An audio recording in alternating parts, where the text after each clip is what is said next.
www.potonapoto.com www.potonapoto.com www.potonapoto, ça dit que toi na poto tokotika kaka na poto avec la mine d'ombre babi moto epela moto epela na poto kembo alege mboyo lele kembo yo mama alege mboyo lele tobine la gangolo na ozana kembo alege mboyo lele poto na ozana kembo alege mboyo lele. Bonjour bandeko na biso ya www.potonapoto.com le loto libino sango ya mawa concernant marche esalemaki le 25 février 2018 awa na Saint-Benoît on de konabiso Rossi atombaki victime. Alors tokyo tika événement wana eleka boete ngana équipe na ngai to juger to informer bino vu que ça devoir na biso awa toza na kati ya paroisse Saint-Benoît côté événement wana esalemaki elongo na bandeko o bazalaki na même bandeko pe batombaki victime ya marche wana mais Dieu merci bango bakufaki te bango nde bako éclaircir biso tozokota déjà pour que tozwa ba détail. Bonjour ndeko Thierry Mwaswako. Bonjour ndeko. Toza na kati ya paroisse Saint-Benoît ndeko na biso atombaki victime. Okoki ko expliquer biso Rossi, okoki ko expliquer biso ndeni marche wana esalemaki ndeni ndeko na biso batombaki victime oyo ekoze tina liwa. Bon, d'abord, on a fait bino merci. Nandenge bo kozwi likanisi ya ko pesa ko luka kozwa information na base. Alors, merci na ba ebanso ba zali ko soutenir biso à Losambo ba ko conseiller biso. En soi, kolobé la marche ou marche était, mais autre le 25 dernier, il y a eu un mot d'ordre. Au Ezalaki que Fouto ça la marche. Mais dimanche avant marché banda, tout qui na messe na kati ya paroisse avant même Koutou messe ici là. On a été visité par des hommes armés, par militaires na ba policiers oyo ba banda qui koboka ko tirer ba gaz lacrymogène avec de balles réelles. Avant Koutou messe ici là et ça créait la panique. Biso avec na kati ya paroisse toujours assisté na messe comme tout fidèle catholique d'abord. Alors na kati ya échange à bâtir wana ndeko na biso moko Rossi a zwaki balle, une balle visée au ezaki dirigée na intégrité physique na ye akweyaki. Alors Tolukaki to molande kopoto sauvé mais elandissamaki na ba excès ya tir ya gaz lacrymogène ou permettait qui même pas to zwa ndeko un bon moment pour commémorer na hôpital. Donc c'est en fait ça ils a quitté que marche et bandit to ils a qui toza na marche mais toza na messe sango azo ça la messe tant que tozo zela que sango ebisa biso liloba moko pour la marche subitement on a été attaqué par des hommes armés. Oui, ça que qu'on a biso aussi à la victime ya biloko wana. Sikonde toyebi ezalaki bobando zela liloba suka pour que sango aloba subitement mbutu ekoti ndeko na biso akwei ezalaki non ndeni batu bakote non ndeni po une fois que boza dans l'enceinte de la paroisse infiltré moko, excusez-moi pour le terme, koti ti ba beta ba balle perdue soit ba mona bino pe bozaki na mouvement mo ya mabete. Bon, c'est à clarifier une chose. Koloba ke ba infiltré ba kota kité parce que l'église catholique c'est une église universelle qui est tous à la prison té. Et ça dimanche batu ba ko sambela messe na église catholique ba ye messe. Tous à la messe. Tous à qui na posa roye ba te ba infiltré to infiltré té parce que biso to li kamuna mutu té. C'était d'abord la messe. Et la marche, c'est un devoir constitutionnel pour un citoyen ou à Monique. ACP de l'autre côté à Koki Kosa la marche pacifique. Alors, bateau baye et bazar infiltré. Ce sont des hommes armés, des policiers et des militaires connus. À l'exemple, il y a Major Karine. Oh, tout le monde qui a un élément pour attaquer Bisso. Donc, baye ko attaquer Bisso pendant que Bisso est dans la messe. Les attaques baye ko attaquer Bisso pour bazar infiltré. Ba attaquer Bisso pour ba moni Bisso dans la messe. To éviter ba repérer sa Bisso raison nini. Et ça te ba infiltré ndenge ba kokuki kolobana. Bisso to ali na messe baye ko attaquer Bisso pendant que tobimi même pas dans libanda la paroisse. Ce que ça qui marche, tobimi déjà libanda la paroisse, pouvez même comprendre.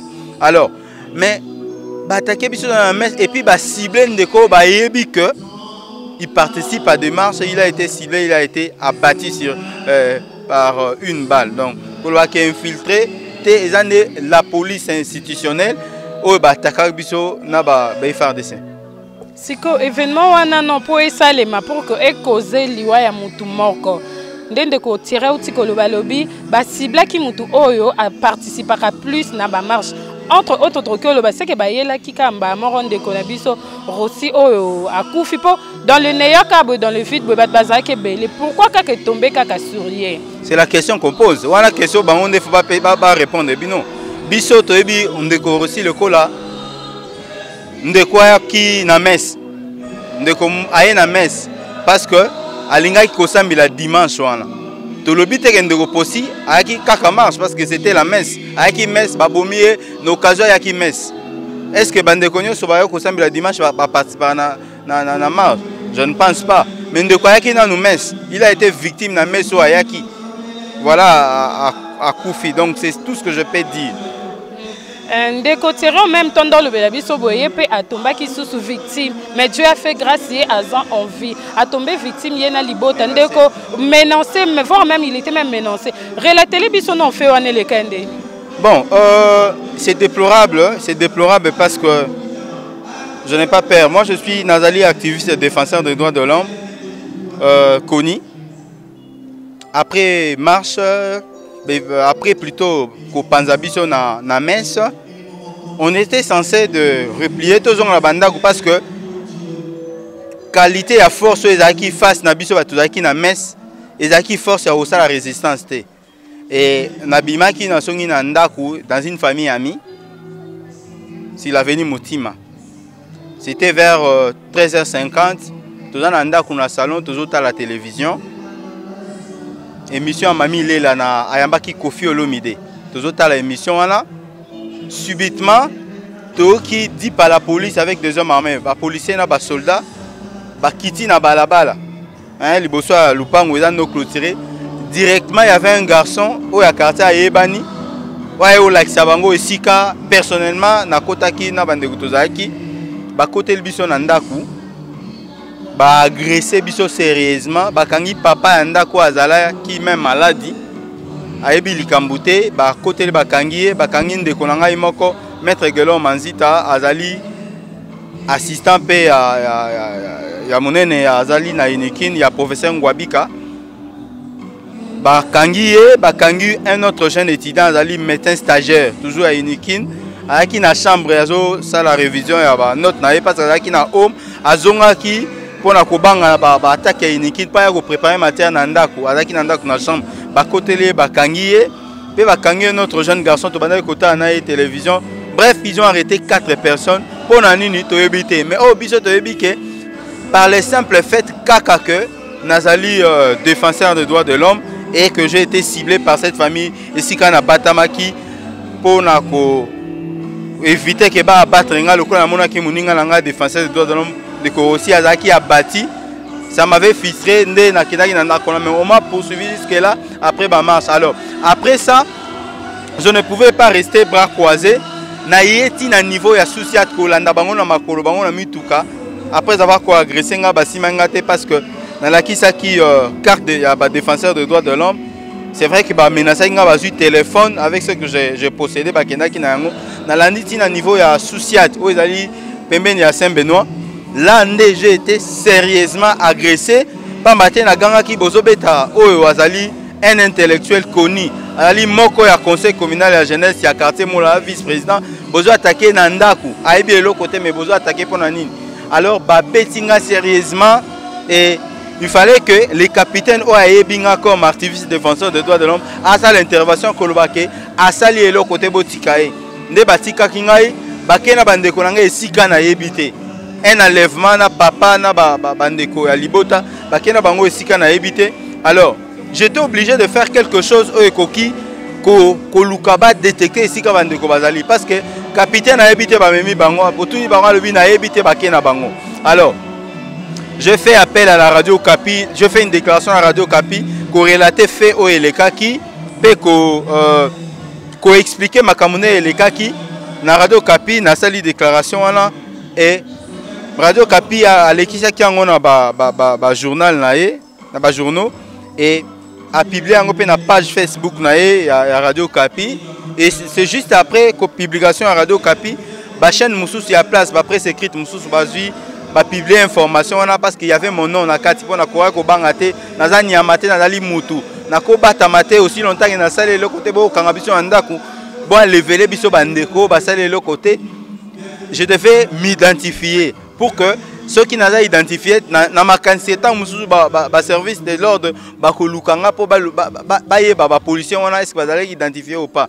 Mais curieusement je suis maintenant victime de menaces de mort et je suis poursuivi tant on a ça la bino déclaration ezali kobima ya ya Kimobali ya comme activiste et défenseur de droits na buki ma pécation qui kokufana kuva pona ça la déclaration na bino et je suis poursuivi na niveau ya musala nga ya eu des agents baleka ki ko luka ngai batuni bango soki ba luka nga na tina nini bazo pesa explication te bakei na niveau anda kuna nga ya des faux mouvements ba ko frapper porte bazo luka nga pona tina nini ebanité et je me sens maintenant en danger permanent par le simple fait que Nadali défenseur des droits de l'homme et par le fait que nakota qui en contact na observateur des Nations Unies pour la information songolo pakala et là je me sens vraiment menacé mais je n'ai pas peur s'ils estiment que Zali c'est la façon à Kobomangai moi je ne suis pas militaire nazali na défense mon côté basala quoi balingi mais ba que makila ya moto Zali na vallée ya Nzambe Zali moto kaka moto nde asama na Nzambe ezali moto musutu akela moninga poto ya okomisa biso lokola ba objet de jeu tozali quand même na prison te tozali ba congolais connus tozali ba criminel te lokola bazali koloba na ba télévision. Nous sommes des gens qui ont étudié moi personnellement nazali master en communication il y a l'université catholique du Congo et depuis na 600 nazwa musala te. Alors tozo se débrouiller na ba coup de main ba misala tozo sala mike so ba komi ko landa biso na bisika misala muke tozo sala ezali pasi so ki ba moni ke ba oboma biso pe ezali pasi ezali mawa ezali solution te. Et bongo bandeko na yo bato bakanga ki bango tisiko suite eza mon côté information mon teza concernant bango. Bon sur place ndeko oyo azala ki maître avocat Gelor Manzita wazali ya baro ya matete il a été libéré tango ala kisaki qui azali muta bwana azali muta maela azali criminel te contrairement na ye bakanga ki ye batika ki ye mais capitaine wala azaki contre ya ko libérer basusu parce que et comme il lokola likambo bakangi bango pombongo pe bima ba memaki bango na niveau à district moi-même après avoir causé la déclaration à radio Kapina buka ki mapeka na landi bango tina niveau ya district place wapi Karine même wana major Karine azali kosala je suis arrivé sur place na sololi na bakonzi wana bazo senga biso mbongo pour ko libérer bango. Bon on s'est dit papa on azali malade azali mukolo il a des tendances cardiaques tokora ki te ko vanisa ne sika bosolo abosoto ya masuba bongo avanda on a accepté to futaki $40 plus 10 000 francs congolais pour ba libérer. C'était dans la soirée vers 17h nde bayaki kotika bango mais ils ne sont plus en sécurité bazali kocha bango pression pour balobake information ezali à lukuta bakoseli bango makambo et c'est ce que nous déplorons. Et maintenant concernant ma réunion sondele qui nandenge po tomba qui victime maintenant ta vie elle est vraiment en danger ndende kotira ou tikolobela biso ah yemo comment banga mabi arobuka pe mapeka kakate il est là il est partant oyekoya et ya ndeko pona bato bazo zwa initiative wana ya kosara bato mabe ekomi pe shida na bango bazui bakangi yo malgré tout atosala le monte babi ke so bakangi yo suka oluko za la libérer alors bakoluka yo ofuta amende moko oyo kozala un peu de trop oyo kozala un peu likolo pour que permettre bango pe ko vivre et comme le roi shida na bango musala na bango bondima bakanga voir même les innocents ndende ko tira oto pe sabiso exemple ya mukolo pango aza muto mukolo il est un grand papa abela ka voir même baluki bakange bo pe ke suka bango ka komona yete afanda na beta ya salité état ya malpropre suka bato ne baluka babimisa sko ndeko mishida na bango ba préférer bakanga bato pour que bon bazwa mbon ndepe komi ke bondima ke makila bato etanga ndeko Thierry ndo tikoloba na biso sko droit de l'homme respect ya mutu et tant que humain batsango wapi ezali question faut autour na bango pambate eloko ya passe ezali komona quand je vois mon frère activiste de défenseur des droits de l'homme aussi oyo azali akufi lokola nyama bazali kobenga e un civique balobi koloba ke azali un civique azali mutu azali kosala ba trouble mais si on peut revenir en arrière tozonga mwa muke sima okomona ke ndeko wana amemela déjà mboka na biso médaille d'or na compétition ya bato ya makofi na oyo esamaki na Cameroun amemaki tozali komona bilili tango azali kolatisa excellence Banza Mukalai amemel biso médaille d'or pour mboka na biso ezali pasi. Voilà pourquoi on dit que le droit de l'homme est bafoué. Nous les collectifs de défenseurs des droits de l'homme d'Imoamba tozali ko bangate tozali ko loba ete bomoyamu tozali sacré biso tozali ko senga bango mbongo te tozali ko senga bango te ba pesa biso ba millions mais ne fût que le minimum du respect des gens tozali na nzala mais le minimum du respect comme on a été bazali ko nyata mibeko sur le plan international sur le plan national mibeko bango moko basalaki bazali ko nyata ngo ezali pasi pe tango bazali ko loba que bon supposons que ndeko Rossi a commetté une erreur nde yango na babomiye bongo bango bazali ko kamba biso mboka basala ka erreur te na ba erreur basali nani congolais a telemi déjà pote aboma mokonzi mboka nani congolais a telemi des gens que a bombardé aboma ministre moko pambate ba bande ko ali ko vivre na bango na société to ali ko lia na bango to ali ko tambola na bango mais basala ka pe ba erreur mais na ba erreur wana nani déjà futi nyongo ya boloko akoti boloko pambate aibaki mbongo à l'état motote ezali passe ezali mawa. Le droit de l'homme n'existe pas dans Mboka na biso. Voilà pourquoi nazali kosenga na bae ya mibeko ya mikili basusu ou la communauté internationale basali sabiso bacha biso en sécurité pambate bomo na biso ezali en danger. Est-ce que bakozela biso bae tozali ko telema po ya kolobela mboka tokufa to sila nde bako telema po bazo ba décision ezali pasi komona ete na kati ya paroisse bozali en pleine messe na kati ya messe bato bazali kokufa et puis bazali ko profaner l'ISN. Alors, et là, comme je vous précisé, c'est que ce qui est Rossi à Koufaki, ils pambate, bapesa ki biso occasion te ya koluka ko salisa malamu. Imaginez-vous pour commander ko Rossi na hôpital, il fallait qu'on sautisse ba mur de mur en mur pour te au comme en hôpital. A commis peine l'hôpital et si a commis ba lancer ba gaz lacrymogène, je crois Bolanda ina bilili même banamike 11 enfants au bazaki ya ba bébé à moins de 5 jours. Bazaki na hôpital Bazui balakimojon, ils ont été asphyxiés. Et ça dit le quoi bango basaki mabe, je pense pas. Ba maman basi wana ba botaki, bazaki wana.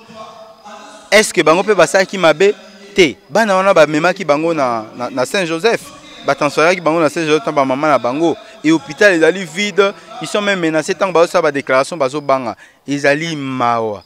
Comment que moto azali kokufa kaka boy, pambate bazo contrer même ba fallait ba sel ça bazo contrer bango na lacrymogène parce que médecin o azali ko pema gaz lacrymogène akosa lolenge ni porte ya bikisa moto ezali passe ezali mawa mais la lutte continue, c'est le peuple qui gagne toujours.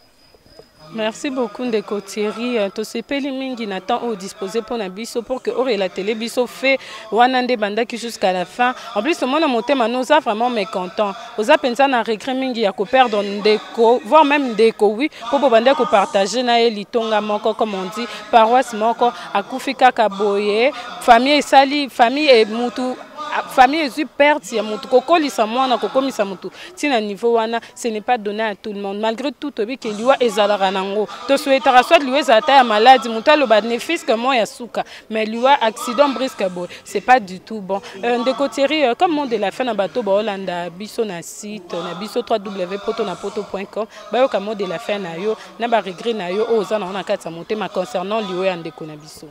Ba regret à liboso ezali vinanga sécurité mais ezali regret ya patriote ou accueilli ou azaki ko bunda pona école na biso ezali regret munene mon cœur est blessé ezali ko saigner ezali ko zoka ya mibale o na koki ko tuna mutuna na ba organisation ba défenseur des droits de l'homme ba susu pe na ba institution internationale est-ce que protection na biso etiaka makele kata to komi bibembe obe quand on est en vie to koki kozwa protection pambate nangonga e nazali tellement menacé je suis poursuivi je suis en train de j'ai déplacé ma famille bavanda l'écart pambate elekani tellement ebele pression elekani awa po akokoma na Saint-Benoît lelo na ebité soki nga pe na poka lelo boyo ka activiste défenseur mususu ba bomier basala que basalisa biso tous ne fût que le minimum de protection na batu ya Nations Unies na ba organismes internationaux na ba ambassade na biso les États-Unis d'Amérique basalisa biso pambate nous sommes dans une situation de non état au mutodali sous na valerte et comme abattoir ya makile ici kapi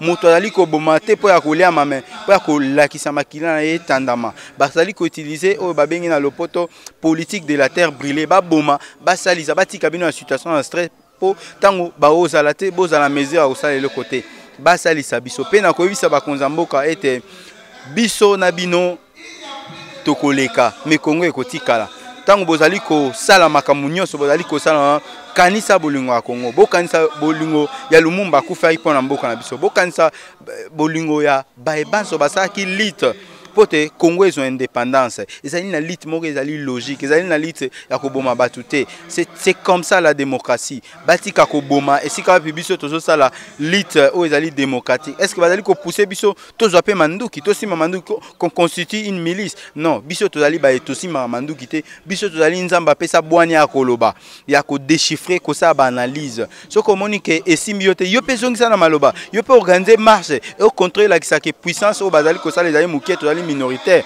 mais ya kokomati na niveau ko boma biso lokwa bantaba boye na kanisa ezali kama malamu te pe ya ko poursuivre biso ya ko tia biso ba appel sur écoute ba tienga sur écoute ba numéro nyonso pe na ko changer te ko tika la bongo basala o balingi nzambe nde liboso mais je sais que le peuple gagne toujours à la fin je suis la race de ceux qui ne reculent pas.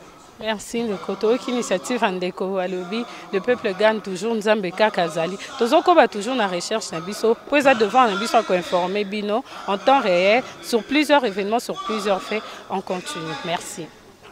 Babi na otala nga binote na soena mutute me na otala binote na otala binote babi poto na poto poto na poto www.potonapoto.com ça dit que bilengela na ka babi biso na bango bokesene zali ezali ko bokesene zali ezali ya bokesene makas poto na poto www.potonapoto.com Olingos information culture ya bale ya politique ya betanoka www.potonapoto.com na tunité to bomana oyebi pe bino pe potonapoto boalo yenge